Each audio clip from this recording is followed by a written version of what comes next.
Hello, hello, hello, beautiful soul family. Rebecca here, your vibe mentor. And this continues to be the space for conscious, purpose driven entrepreneurs who are looking to remove the blocks that hold them back so they can manifest abundance through it. I would like to introduce you to my beautiful, beautiful friend and client, Corie. Corie, welcome. Hello, thank you for having Corie's here to share her story with us. I thought it was important that you all hear from a client. What is it like to go through the process of healing through trauma spotting, through source tapping? And it's going to be a fun conversation. We're going to kind of chat more conversational style around what Corie experienced, what you might experience as a potential client, and also what I experienced as I went through the healing journey. So Corie, thank you for being here and sharing your time with us. I should mention Corie is an herbalist, a healer, and a reader. So if you ever want to check Corie out, her information will be linked below. Corie is very, very gifted, and I am so honored and blessed to be spending time with Corie ongoing. So thank you, Corie. Yes, thank you. It's an honor to work with you as well. Yeah. And thank you for being vulnerable enough to share your story with those who are on this channel or wherever this may reach. So we know that our stories can help people. And that's kind of the goal of this conversation today. Yeah, Beautiful. absolutely. So tell me, where were you at? What was life like when you were struggling and before you found me, before you started this process? Life was broke. Um, let's see. So I was in a mental state where probably I could say fairly there was a lot of high anxiety about things like around things like money, purpose, basically just I felt kind of lost in a way. Not, I didn't really know who I was at that time. Um, there were a lot of, um, yeah, basically, I had no idea who I was. I had an idea, like a small idea, but it was more of a situation of I was still living from, the trauma of the past. I was still, um, and I really had no idea the extent of it. Yeah. Yeah, it's amazing how who we are gets lost underneath all of the trauma. And it's so fascinating. There's so many different trauma responses that all of our clients check the box for, right? So I know you mentioned broke. I kind of get the sense that that means a lot of different things. So lack mindset, abundance mindset, how did that show up for you in your daily life? Things as simple as like getting my kids a haircut. I like that was something that was like, I don't know if we can do that. You know what I mean? Or like my son, he always got just a buzz cut from his dad. You know what I mean? Like as a child, you probably want to feel special enough to go get your haircut something nice, right? So, but yeah, something as simple as my kids often, I don't want to say they had what they needed, but they didn't, not like they should have, out of fear of not having enough. I hated going to the grocery store because it was money that I didn't want to spend, but you got to eat, you know what I mean? But my mind was like, well, if I can, maybe I can put some money here, cut some money there. And, just things like that. Broke as in a way of, I highly desired to be loved and seen and noticed. You know what I mean? I wanted other people to, it was like I was proving myself to other people constantly, Yeah. never doing things for me, but constantly doing things to show other people, hey, look at me. I've come this far, right? Because there's a lot of people that had abandoned me at that time. And so I was constantly just moving in a way that so that they could see it wasn't affecting me. Yeah. Yeah. Yeah. Yeah. Never enough. It always seems like there's a theme of never enough, right? Yeah. Either we're not enough, or there's never enough money, or other people are not enough, right? Even in the people pleasing, we're still trying to prove to ourselves that we're enough, right? Does that Yeah. ring a bell for you as Absolutely. well? Yeah. Yeah, you also mentioned, and we chatted a little bit before the conversation, and you mentioned sort of that fear of self-judgment, or fear Mm, in general. How did that show up for you? that's funny. I was getting ready to talk about isolation, and that is exactly how that showed up for me. Yeah. I isolated myself to such an extent, you know, it was, I had walls up. It was like I was unapproachable. I really just became, my whole life I've been this ginormous extrovert, and all of a sudden I was the most introverted person I had ever been in my life. And I would oftentimes be kind to people that were not kind to me, that I know were not kind to me, but for fear of them bringing up the mistakes of my past, because I was still judging myself for them, because I did not understand, they were a reflection of trauma. But isolation was a big one. Just not, oh, like almost feeling not worthy of other people Yeah. in a way. Yeah. Yeah. And this is not something we talked about earlier, but it's coming to mind now. For me, I know, and I'm curious how this showed up for you.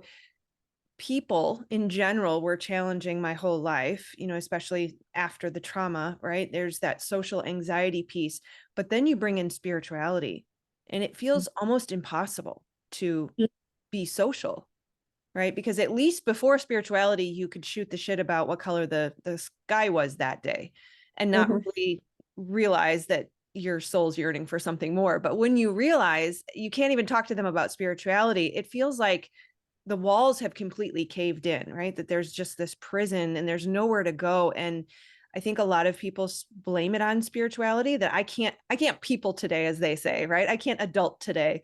And it's very subtle. It kind of hides out in the subconscious, that issue is not just driven by spirituality. It's primarily driven by the trauma, and the spirituality exacerbated it. Right? Mhm. Did you experience anything like that? Did the isolation increase the more you learn about energy and things unseen? Oh, absolutely.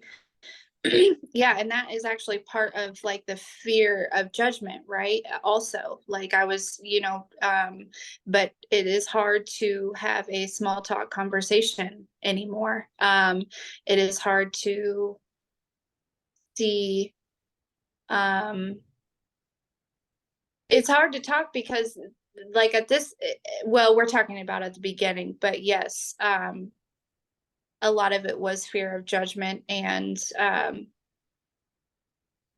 because I come from a very Christian background, and if my beliefs, and I come from people, my family kind of dug their heels in on some stuff, and if your beliefs didn't match with their beliefs, then they must be wrong. Yeah. And so as I dove more into my spirituality, and that's something that I think is important too, that a lot of people don't understand. We don't, you don't choose the spirituality. Spirituality chose us. Yeah. Um and it's just a part of us. It's just, it's not something that you can really change. Once you have been woken up to it, you can't close your eyes again. Right. And And you and and that felt really misunderstood. I felt like a lot of people looked at me because it was a sudden change in my life. And so I think a lot of people looked at me in a way, and it just so happened when I was at like rock bottom, right? right? And so I think a lot of people looked at me like, well, she's just chasing something, right? She's following people. She's, and it wasn't an understanding of like, no, something woke up inside of me. Right. And and I can't put it back to sleep, nor do I want to. Right.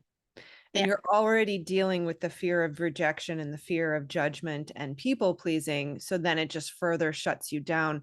And we'll get to this later in the healing process. But what you don't realize is that you can still, in fact, after you heal, when you no longer feel the fear, the judgment, and the rejection, you can actually be a social being and be spiritual and not have to um, live under that pressure of what are they going to think about me, right? We Ab- we'll get to that down the road. Remind me so I don't forget. But you mentioned searching and desire. I think that was another big piece of the pre-healing um, state, if you will. Tell us more yeah. about that. So what I feel like I was searching for was actually me. I was searching for me because I was at a point in my life where it was like I had removed all these beliefs, and I was kind of at, or, things or processes or, different things, right? Pieces of me that weren't fitting or no longer resonating and things. And, and it was like I was searching for the true me, reconnecting with that, my inner child, my higher self. It's all the same to me, my soul. um, it, because all my life I had been living my life according to what other people thought I should be. And then all of a sudden it was like, that's not who you are. So I was searching for, well, who am I then? Right. you know? But I was also just searching. And so in the beginning of this, I was searching outside of me Mm-hmm. rather than going within. I had an idea of as within, so without, but until this process, I did not really understand and overstand and understand Mm-hmm. as within, so without. Yeah. Um, so I think, getting down to the root of that searching was searching for me. Yeah. Yeah. And Yeah. that's such a common thing that people in our community struggle with, is that feeling of I don't belong here. Right. Mhm. I want to go home. So many people feel like I'm a Pleiades. I want to go home. And I can't count on both hands the number of times clients have said, I finally feel like I found my home, or I'm home, or I finally feel like I'm home. And that home Mhm. is yourself. Right. And who would have thought? Right. So I'd love to hear how that yearning or that desire and seeking showed up in your life. But I know for me, it was this constant pining. I mean, every second of every day, I was searching for something and I didn't know what it was. Yep. Constantly binging personal development books or YouTube videos, or, I was seeking what I thought was knowledge, and Yeah. come to find out it was wholeness. Right. So how did that show up for you? Also the same, binge watching things, and it was like a feeling. It was an anxious feeling of not being content. Yeah. Uh, Yeah. me a while to find that word, to narrow down on that word, contentment. But that's what it was. Feeling like it was, like content is, right now I've got to keep going. It was like rushing to the destination without even knowing what the destination was, and completely missing the entire journey Yeah. because I was so focused on trying to figure out what that destination was or what it looked like, Yeah. that I was missing every day. Yeah. I get the visual of a dog chasing its tail. Yeah. Yes. Right. Like we just go round and round and round. I'm searching for this thing. I'm trying to get there. Right. Especially if it depends on the type of person. Some of us struggle with inaction and we're just on the couch all the time. I'm the opposite. I struggle with too much action. I'm constantly doing and going and going. And, or I should say, in my unhealed state, I was. And it was like, I'm always trying to accomplish the next thing to get to the goal. But where's the goal? The goal never comes. Right. Right. Right. It's like trying to get to Pleiades when really home is right here, where the dog chasing its own tail when the very thing you want is connected and inside of you, right? So yeah, it's so fascinating. I say this literally millions of times. Like, I cannot believe how consistent our challenges are and our experiences are, how we're all experiencing the same exact thing. And because of the isolation, we have no clue that we're not only not alone, but there's so many of us experiencing the exact same experiences. I think that that just shows that unity consciousness is it, Yeah. Yeah. that we are all rising together. Yeah. Yeah, it looks different for everyone, but at the same time, not. Yeah. And it's the unity that we seek too. Yep. It's the wholeness, the oneness. Yeah, Mhm. you used the word contentment, and it reminds me of also dis-ease, as we talk about, right? To not be at ease in your body, to be discontent. It's Mhm. also in psychology, they might say internal chaos or dysregulation, right? From a nervous system state, it kind of feels a little bit shaky, right? A little bit of, amplified breathing, right? You're just not at ease, right? You just relax. There, Yeah. I remember to never be able to relax. I couldn't, I would feel guilty Yep. for Yes, absolutely. Same. Yeah. You yeah. almost feel like you have to earn it, Yes. And deserve for it. Right. Right. we already do. Right. Exactly. Yes. Inherently because we exist. Awesome. So what was it like living for other people? You mentioned that a little bit, but to give us some examples of how that showed up in your life. Mm. So one thing is maybe like work would ask me to do something. I would take on way too much workload because I didn't feel um, like I deserved to say no, right? It was like work owned me in a way, was in control of me rather than me controlling that, right? And it looked a lot like I was not in control of my own life. That's what it felt like. I was um uh, what I say earlier, the mowing, my neighbor, just for an example, or like my neighbor mowed. And so all of a sudden I'd be like, well, I better get out there and mow, right? Uh, because that's the expectation. Right. Um, or other people's expectations. So just things like that. I did not have the power within me, or I had not accessed it or found it to say no or to choose what was best for me. You know, I would, if somebody wanted to do something, right? Maybe I didn't necessarily want to do it, like go out to lunch or go out to dinner or, you know, uh, whatever it may be. I was there whether I really wanted to be or not. Yeah. I mean, just constantly never making a decision based on what was best for me or my children. Not, please don't like I, anyways. You're always last. The kids are second last, right? but but yeah, like it was. That's what it looked like. It was just constantly living for other people and what they expected of me and never, and even when I would start making decisions that maybe seemed better for me, it still was like there was guilt or there was shame there, and there was like almost like a remorse feeling. Yeah.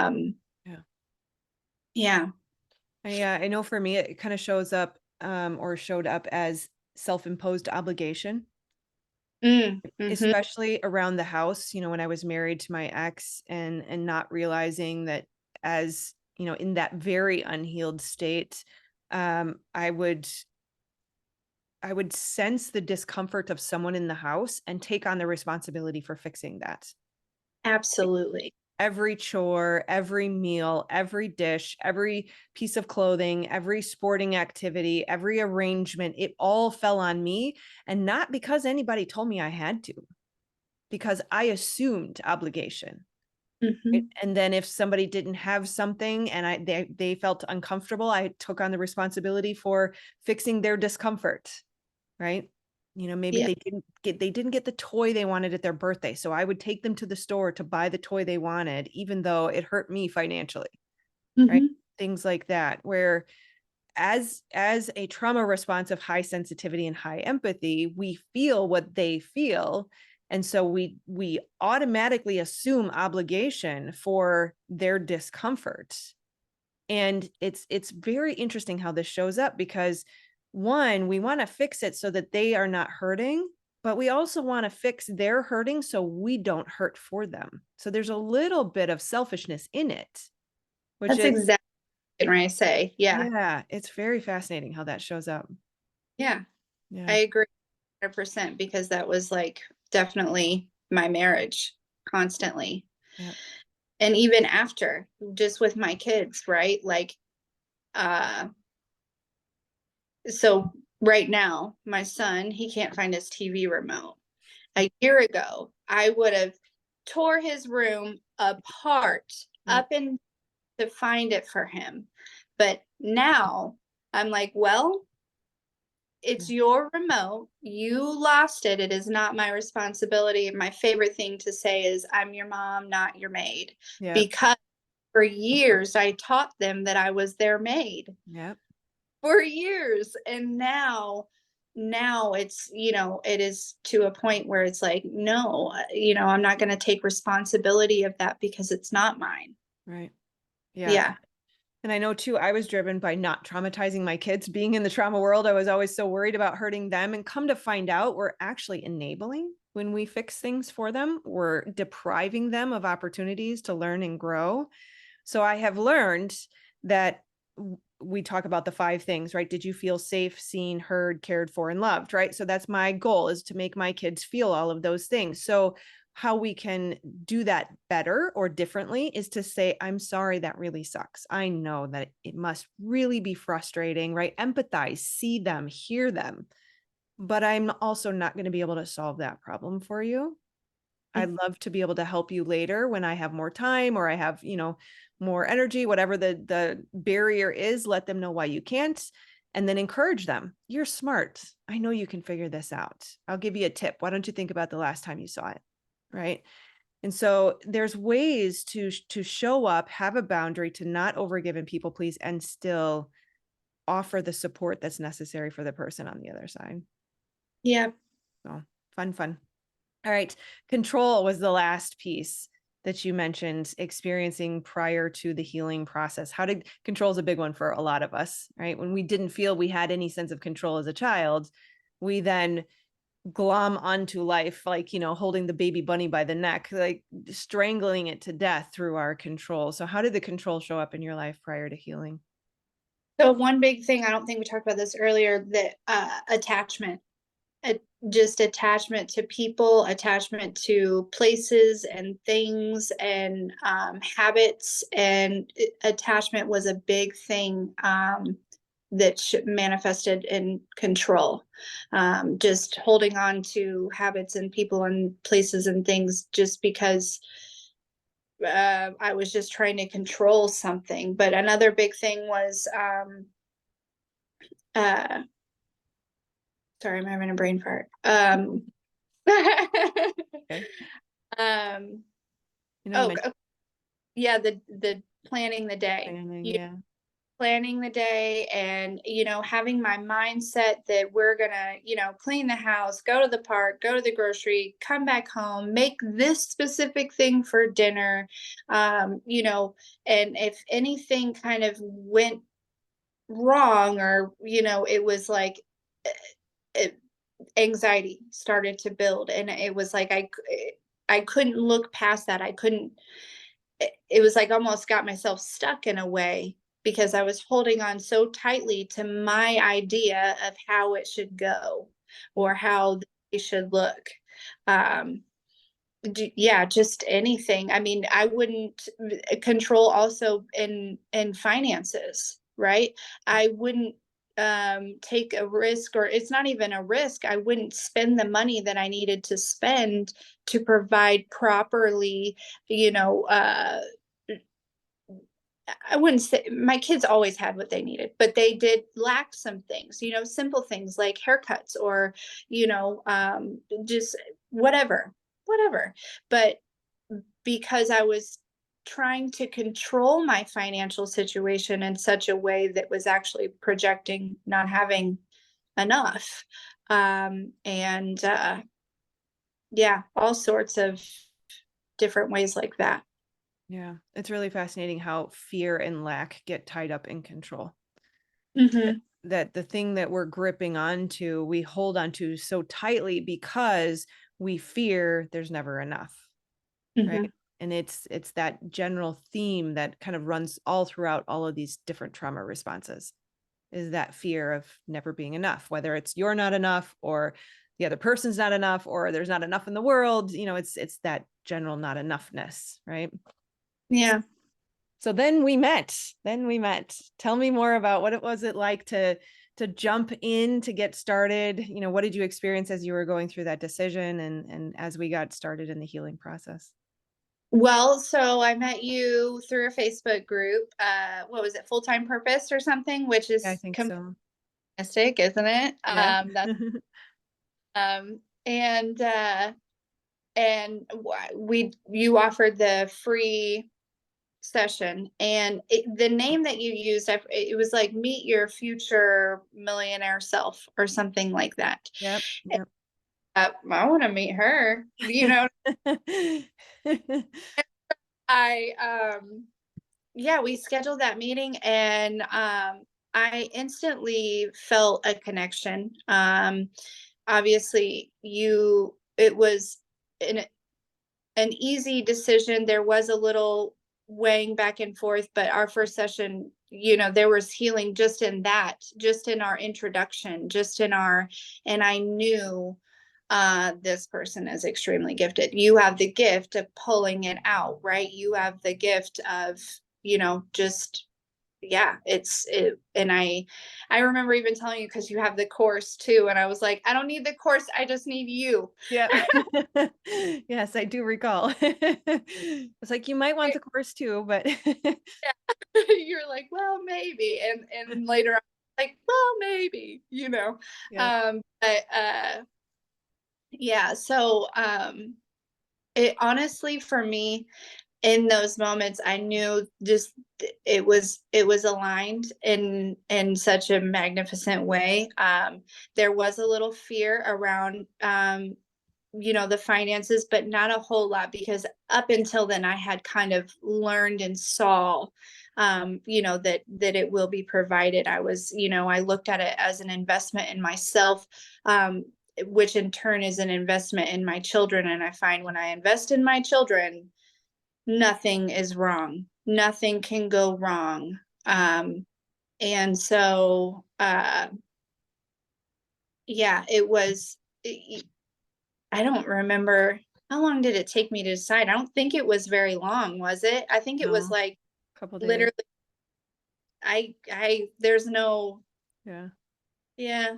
Yeah, I think you use the exact words. I'm gonna swear on YouTube, but that's okay. I think you said something like, "Holy shit, I've never experienced anything like this before in my entire life. I think I just changed timelines or something like that." I don't Yeah. remember. Yeah, you had That a profound movement, right? And I always say it's a 30-minute session, but we usually go over yeah, you just to do. make sure that there's, a true healing, that we complete the healing process. So I remember the big shift for you. That was very profound. Well, every session there was a big shift. You know what I mean? Like, it was like every time, there was not a session that I walked away that I didn't feel like something had moved or shifted or been released. Um, every session was profound. Yeah. Yeah. It's Yeah. amazing what can happen in an hour, right? Yeah. Yeah. So you mentioned walking on clouds or bliss in the early stages. Tell us more about that. Yeah, it was a very blissful time. The energy was high. It was warm weather outside. So we'll say that I do love the sun. As we all do. We're all like walking plants. But uh so Yeah, it was a blissful time. It was kind of like, this is funny. It was almost like being able to come into the energy I am now, but kind of more of in a like a floaty type of way, right? It was feeling healed, but not grounded. Mm, Yeah. yep. Like, Still very much up here. yes. Yep. Yeah. Yep. Um, not really down in here yet. But yeah, it was almost like it seemed like a preview in a way, because I was very present in the moment and, just nurturing and loving and caring more than I had ever been. And, but yeah, it blissful and walking on clouds, definitely Yeah. kind of something. Yeah.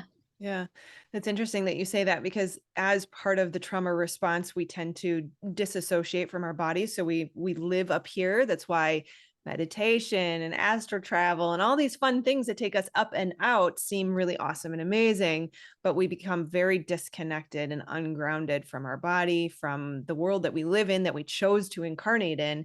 And so that makes sense that we hadn't quite fully brought you back down into the body yet, and yet you were still experiencing the relief and the high and the happiness. And that's not that that has to go away. It becomes, how, I'll let you explain it in your own words too, but I would say from my experience, well, I very much enjoy my life. I very much enjoy living and being here in my body. There's still that bliss, but it's sustainable, I guess would be the way to put it. Hmm. How do you explain that? I'm not, now being grounded in it, I understand that it flows. And so that I'm not always going to be at this high, high, high. But I know that if I go a little lower, it's going to come back up, right?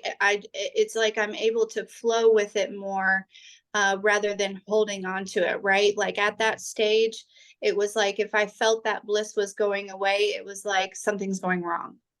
Yeah. Yeah. But now I understand that it's an ebb and flow, and that this too shall pass, and that, emotions are energy. They're fluid, they come and they go. And, you can choose what you attach to, or, hold on to, or resonate with, Yeah. um, work through them. And this process has taught me, that is one thing, is a lot of people, I feel like they don't know how to process their feelings. They don't know how to process what is coming to them. They don't know how to process on how to react to outside things that is happening. And this has taught me how to do that. Yeah.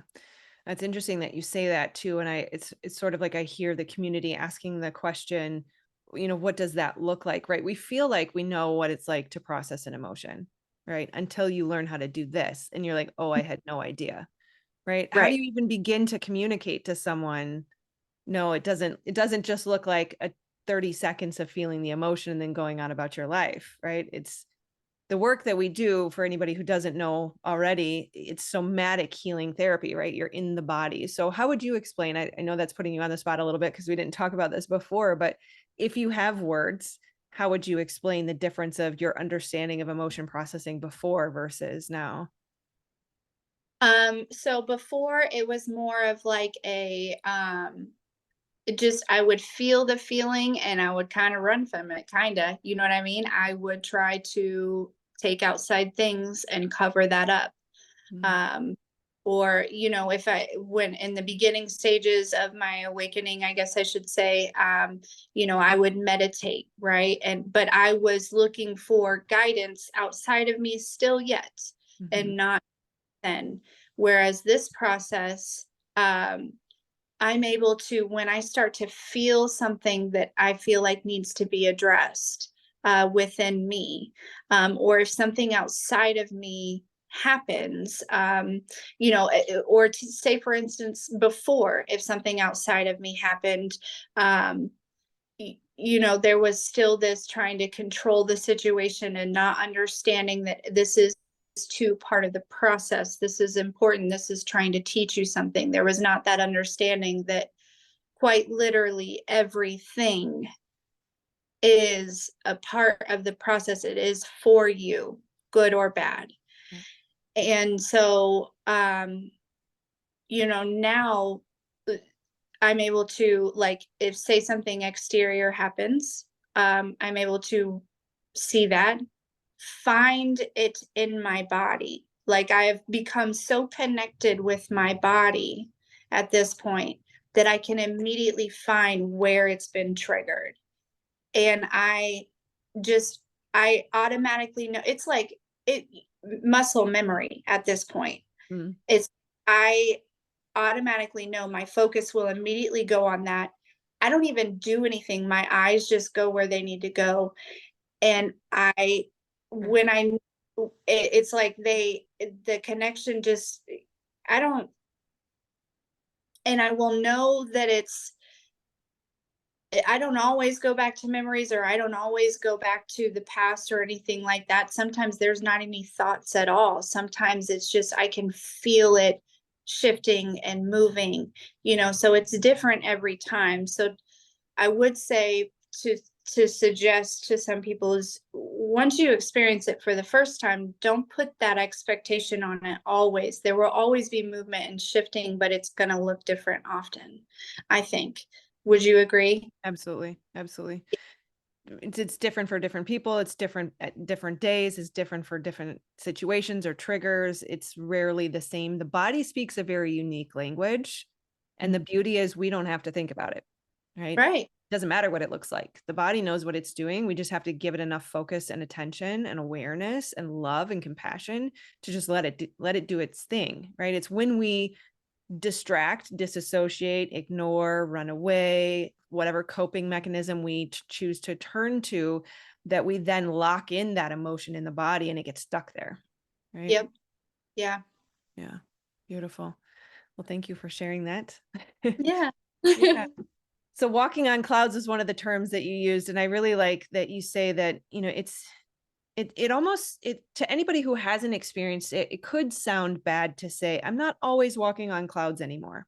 So I kind of wanted to add a little bit more nuance to what I know you were saying, right? As you experience it, I know exactly what you're getting at, and it's worth flushing out a little bit more. And it's in that there's more of a neutral window that you ride in instead of a high high and a low low. You're in the flow, like you say, of neutrality. There's highs and lows within neutrality, but you never go into despair. You never Right. go into, I don't want to live here anymore. You never go into, this is going to overcome and overwhelm me, and I would rather die than be here. Right. Well, it's gone from blissful and walking on clouds to peace, Yeah. which is neutral. It Right. is it is level. It is Yeah. balanced. Yeah. Right. Contentment, like you said. Yeah. Yeah. Yeah. It's Yeah. more stabilized, I guess.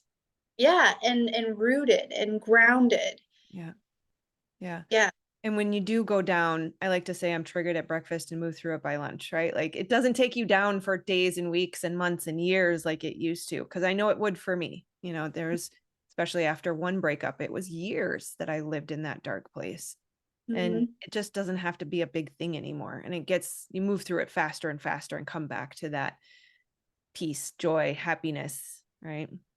Even still, there are some situations that piece just never even, it's like, because I have developed this, um where I don't attach myself to anything at this point, or any outcome, Yeah. right? Because I don't want to have any control at this point, because I have seen evidence that what the divine has for me is far better than what I could imagine. Yeah. And so I don't, it's like, it's like, say I go on a date with somebody and he's like, I don't want to see you again. I'm like, okay, goodbye. Like, Right. you're not okay. I'm Right. okay with, you Right. know? Right. Rejection's protection. See ya. On to the next. Right. Right. Like not a thing. Right. This is something that kind of has been hanging out in my background of thoughts lately. Is it's just not a thing. Right. That's the detachment or non-attachment. Right. It's just not a thing. Nothing has to be Cool. a thing. Everything's like on to the next. Well, Just not like, a thing. then there's probably somebody, you know, else, and that's okay. I'm okay with that. And Whatever's coming is even better, right? Sky's the limit. Sky's not even the limit, right? Beautiful. So yeah, tell us a little bit about the middle. I know that, and I'll just kind of preface this conversation before we dig in. It's not always rainbows and sunshine, and that's okay, right? A little bit of this could be considered shadow work, right? hmm So there is a middle lull, and I just want to promise to all of my potential clients or all the channel members or community members or anyone I ever come in contact with, it's important to always give you reasonable expectations and always tell the truth, right? And there's going to be a middle ground, and it's not horrible. It's just not riding on clouds. So tell yep. us, what was your middle like? Yeah. So let's also preface that it was winter and I have seasonal depression, and it was very heavy winter energetically. Yeah, Okay. it was. Uh, and being an empath, I, obviously really feel those energies. So, but it was, it, I said, I don't want to say that. Uh, Go ahead. Don't censor yourself. Full truth. it It was a low point, okay? It was like I was now granted, I was still yet feeling better than I had ever felt before. Let's keep that in mind, right? But I went from that bliss back down to in the depths of it.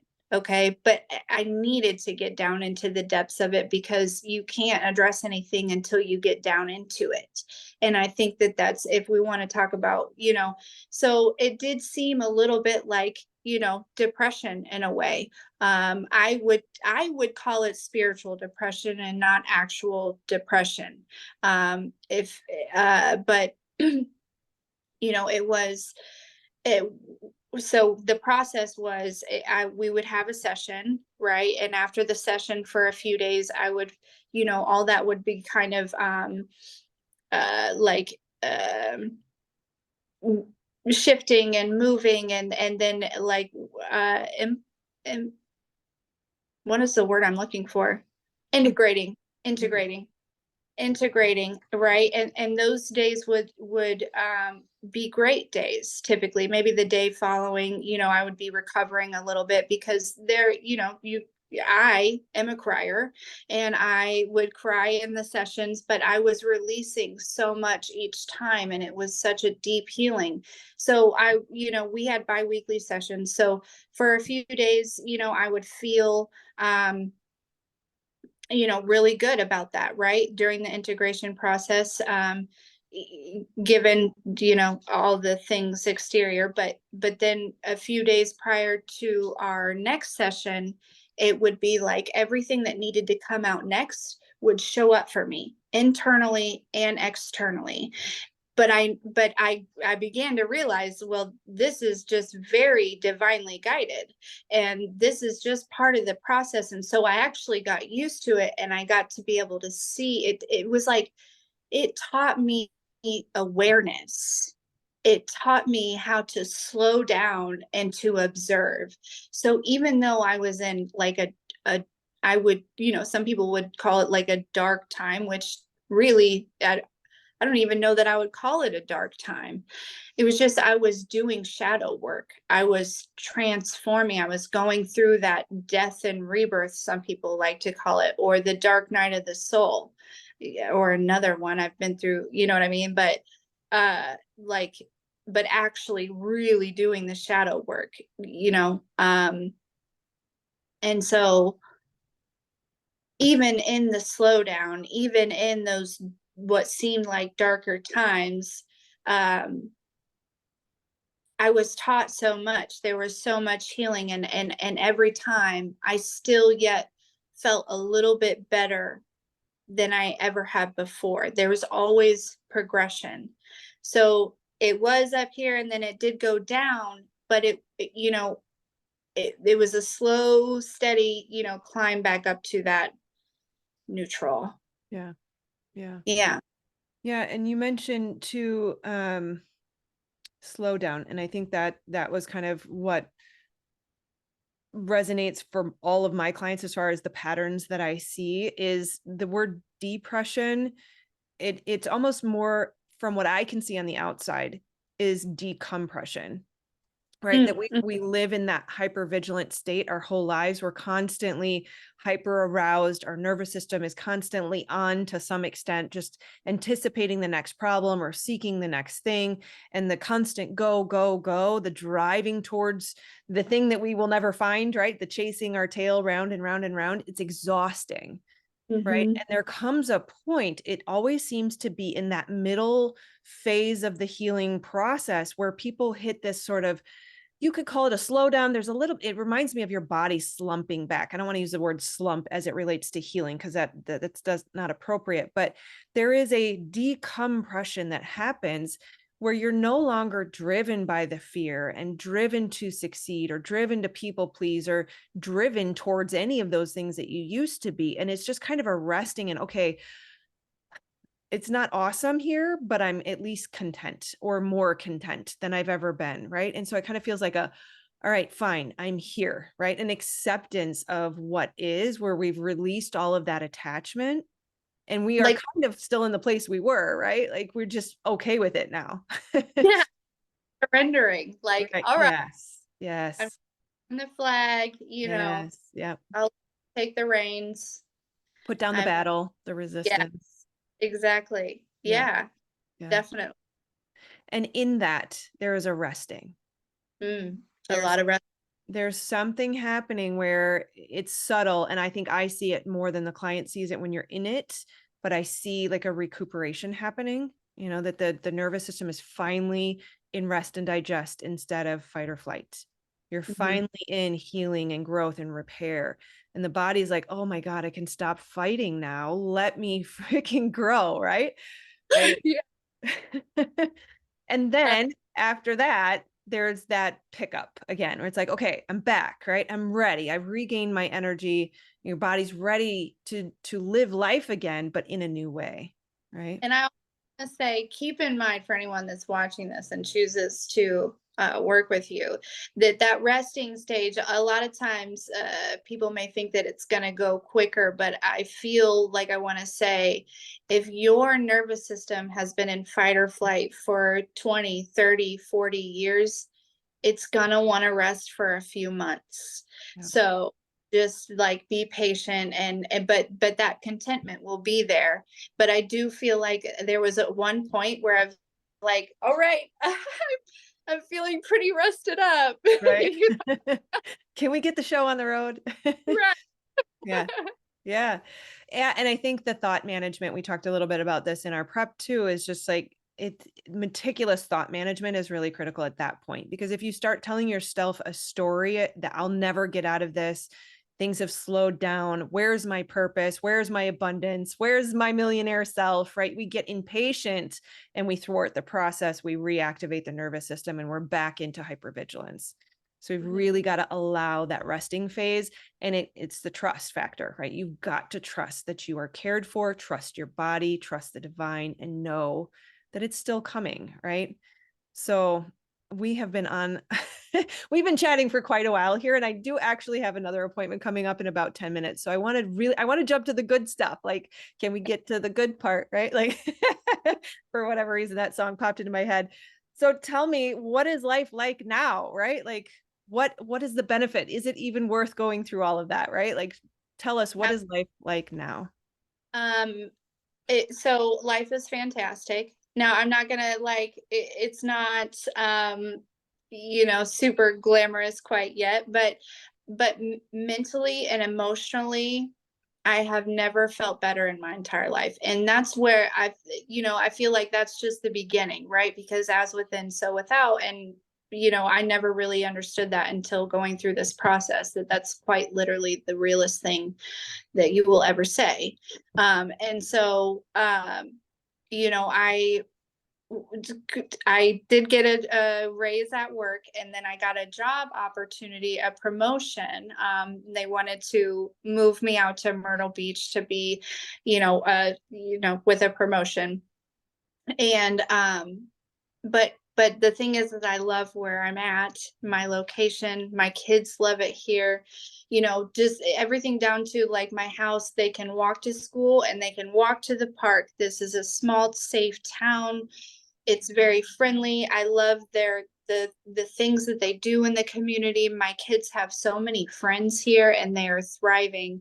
And so I had to, after a little bit of thought, I had to really think about it, because old me would have just jumped right on that opportunity out of ego, right? But I decided, no, what, I'm gonna have to are you there? Okay. Yeah. Uh Yep. I'm going to have to sit this one out, because it's not necessarily what's best for my kids, because through this process I have learned, right, that they are my biggest purpose. And so with that, I have aligned with purpose through this process. But because I said no, because I activated that no inside of me through this process also, um, I am still able to get the promotion, and I can stay here and work remotely with that promotion. And so, I, as far as like spiritual purpose, when we started, you said, what is your if dream look like, or something like that. Yep. And I wanted to have a little herbalist shop, right? With, all these different things. And as soon, like, what was it, our last session or right before, something like that? It was like through that whole process, I forgot all about that. Yep. But it was like a quick remembering of like, oh, wait, do you remember this? And I was like, girl, yes. You know what I mean? Yep. Jumped. So yeah, I have some stuff moving with ApotheCorie, and I have the inspiration and the I've been guided a lot to jump back on YouTube and record readings for other people. And um so alignment is a big thing. This If you want to change your life, alignment is a huge thing. Everything. And we have been aligned. We are aligned, people. Yeah, I like that you brought up that the Myrtle Beach decision was not out of ego, because it reminded me that a trauma response is hyper self-focus as a survival mechanism. It's not something to feel bad about, but that's just the way your brain learned to operate to survive. And now you're able to step out of that and make decisions for the greater whole, for the greater good. And because you said no, you get the best of both worlds. So you get to stay in your established community. You finally have started to develop friends and a network for your kids, and you're seeing people more socially now. So you've got that, which was not there before. And also you get paid vacations to Myrtle Beach, and also your second promotion or pay raise in the last 2 years. And also ApotheCorie is growing. And also you still do the readings and have your massive YouTube channel, right? It's just like, and this, and this, and this, and this. And we tend to kind of discount things, right? It's also another trauma response to be hyper negative in our focus, because we're trained to look for the problem. Right. So when we take a step back and we look at, oh, wait, I have peace of mind and I love myself and I'm aligned, and right, that's profound, right? It's more than I ever thought I could ask for when I first started my healing journey. Right. So Oh yeah. if I can remind you of some of the things that you mentioned earlier, the list was so beautiful. It was profound. I'm like a proud mama at this point, right? Like I can't own it because you did it all, but I'm still so happy for you, right? So you said loving yourself, literally, right? Taking care of yourself. Tell us more about that. Yeah, so I'll be honest, for years, like I brushed my teeth one time a day. And it literally goes down to something as small as that. But now I am brushing my teeth at least 2 times a day. It makes, it's just something as simple as that. I I used to not, like, I would be hungry, but I would sit there hungry. Yeah. I would, because I didn't love myself enough to get up and make myself food. Yeah. But now I am like getting creative in the kitchen and finding all these new recipes and things that I love, because I love feeding myself with this, like, because I put love into it. You know what I mean? Yeah. Because I doing this because I love myself. Yeah. You know, and making decisions to, uh, like, if I'm kind of at a, like, a crossroads or something like that, or like a fork in the road of, well, I could choose an old habit that I know doesn't fulfill me, but it's a habit, or I can decide to do something else, try something new that maybe will finally fulfill me. I will, you know what I mean? Like, I'm fulfilled within, but you get what I'm saying. Like, it is not, um More like, resourceful choices. yeah, just things that not only help me but others too, you know. And they just feel better, they're higher vibing, they're,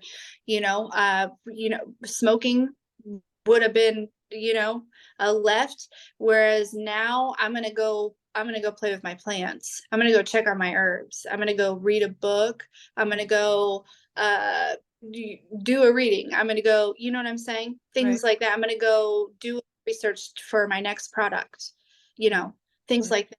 So yeah, just and emotionally, like I said earlier, the attachment, like understanding, like, okay, he doesn't want to go on a date again, that's not that has nothing to do with me, because I know that I'm the prototype, I Right. know that I'm the one, right? He honestly probably doesn't feel good enough, and I understand that, you know what I mean. Yeah. That may be a comment, but maybe it might be the reality, but uh and it's just like, okay, bye, you know what I'm saying, like, just not attaching myself to things like that, and then,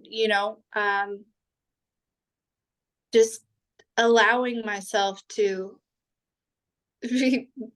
have peace and be in the present moment. Yeah. Yeah. You Yeah. mentioned trusting yourself, believing in yourself, listening to your intuition. Yeah, listening to my intuition, trusting my intuition, and actually, like, following through, right? Like, that's another big thing, is like following through. I used to self-sabotage and never finish anything because I didn't really believe that, I necessarily deserved whatever it was. But now it's like, no, I'm going to follow through. It's discipline. I have developed discipline, which is also a form of self-love. Yeah, absolutely. And you realize too how degrading it is on your relationship with yourself when you're not disciplined. Yes. Right. So it makes self-love harder when you're not. And that was part of the delay with your purpose too, right? It was having Mhm. to be disciplined and come back and say, no, I'm not going to try another new thing.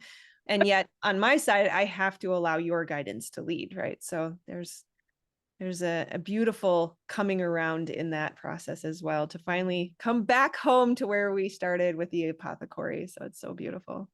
You, Yeah. you have to share your plant pictures. They're tremendous. Never seen such happy and healthy plants. They're awesome. Thank you. I I just kind of want to look at our list real quick. Yeah, you were talking about your kids, and I think that's really probably it moved you. You said it made my heart sing to think about your kids being your purpose and how you've matured as a mother, right? To be so we'll go a Wait, little bit over. I think that's important. So let's hear about that. yeah, this is where you get me. um, yeah, so it, during this process, in the beginning of the process, I looked at it as my purpose. Yeah, we always want to be in service of others, but I wasn't recognizing that those others were two of my, they were sitting right in front of me looking up at me. You know what I mean? I'm thinking about, like, the whole outside of the world, which, yes, absolutely, being in service of the world is important. But I have found that they are the most important part of my purpose. Um, and yeah, it just is overwhelmingly what's the word? I'm so grateful to be aware of that and to be conscious of that, and it just really, every time I it's like every time I do something for them, it just like like it makes my heart sing. Every time I make a decision, you know, that's yeah. Sorry, I didn't expect to cry. It's okay, right? We're unapologetic here. We show up and Right. we feel all the feels. We don't hold any emotions in. I Yeah. think if I can, at one point in our healing journey together, you mentioned that you felt like you were their friend, but not their mother. Oh, yes, yeah. Yeah, I did. I feel like this process, and the reason that I was feeling and I was acting as their friend, and you discussed this earlier, was because, I wanted to protect I thought I was protecting them in a way, from all the previous, like, just trying to change the so that way they didn't fear or like have this black mentality, you know what I mean? I was trying to prevent all these things, um but during this process I recognized and realized that I've gone from this like teenage mentality into the mother and the nurturer that they need, not that they want, right? It is a recognition of where I lacked discipline before. I also showed them that, and I also reflect that to them, and now that I am disciplining myself, I am able to discipline them as well, and in a healthy way, right? Like I know I am snotty. I We sorry. can't see. It's okay. In a way that is beneficial to them and their growth. Um, but yeah, during this process has brought me to that um, state of consciousness, I want to call it. It's just a way of being. It almost is natural to me now. But before I had no idea what I was doing. I wasn't taught how to be a mom. So I had no idea, but and I was just winging it. And it was that, trauma and stuff, but this process has brought me to the other side of it. And it's beautiful. A beautiful gift, not only for you, but for your children as well. Oh my goodness, yes. Beautiful. Yeah. Beautiful. Well, thank you so much for taking your time to share your story. And if people want to find you, what is your YouTube channel? Healing intuition. Okay, perfect. Beautiful. And then we'll provide links below as well. Thank you, thank you, thank you. I am so, so happy for the place that you are at and to be honored and blessed to be with you on this journey and to watch you blossom and shine. So truly the best is yet to come. It's going to be amazing. I agree. Thank you for holding space for me. You did a beautifully wonderful job, and I couldn't have asked for a better supporter, nurturer. I mean, like there were times where I was like, I felt like I was coming to you like, Mom, guess what? You know what I mean? I love it. And but that's what it was like. And now I feel like, yeah, soul family. It's wonderful. Absolutely. We're not going anywhere. You're part of the community now. So we're forever connected. Absolutely. Beautiful. Well, thank you, thank you, thank you. I'm gonna run now, and I Okay. we'll talk soon. Goodbye Yes. to our soul family. Make sure you like, subscribe, and share if there's anybody you know that could benefit from this. Otherwise, we'll see you on the next one. All right. Bye.